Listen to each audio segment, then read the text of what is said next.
Omukiise w'abalokole mu ssetteeserezo w'eggwanga Reverend Dr. Ssemambo Patrick akubiriza abakkiriza okuddayo okwongera ku bitabo naddala okusoma essomo eya theology ery'ebyeddiini kubanga gye bujja mu maaso wandibeerawo akakuubagano ng'abaweereza Mukama balina okuba nga balina kye basomye.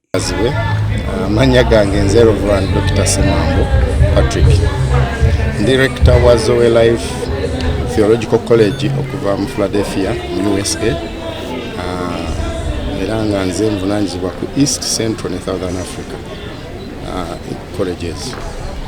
Era ndi chaplain wa abalokole the Pentecostal and Evangelical Parliament ya Uganda. Abasumba n'abaweereza ba Katonda nga Katonda amaze otuyita okujja ate tusome the science w'Abakaludaayo. Ettime egenda kujja nga gavumenti teganya muntu yenna kulembera kanisa nga tasomye. Dr. Ssemambo wano weebaliza Profesa munne Dr. John Ntaira Bolingo eyatikiddwa mu ssomo ery'ebyeddiini ku mutendera ogwa Profesa n'amwebaza olw'ebirungi byakoledde eggwanga lyattu Uganda. Buno bwakabaka bwa Katonda buyimiridde ku kumanya, is knowledge dependent.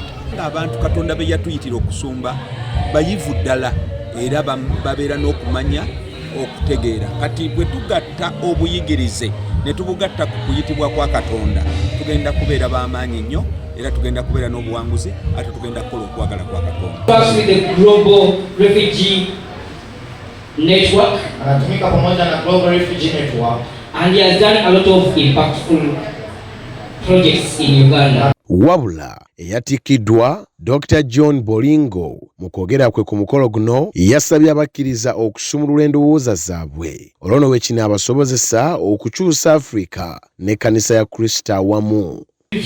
inapaswa hata nayo kuangaliwa because it is training people who are job seekers. kwa sababu iko nafundisha watu ambao watatafuta kazi. And the world is scarce with jobs. Na japo dunia haina kazi.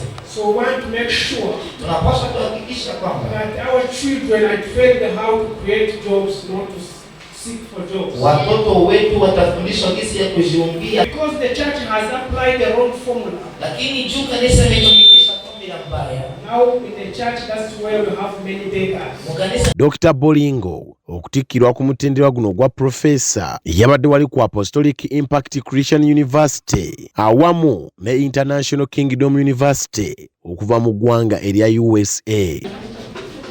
Na leo you have gotten a new responsibility.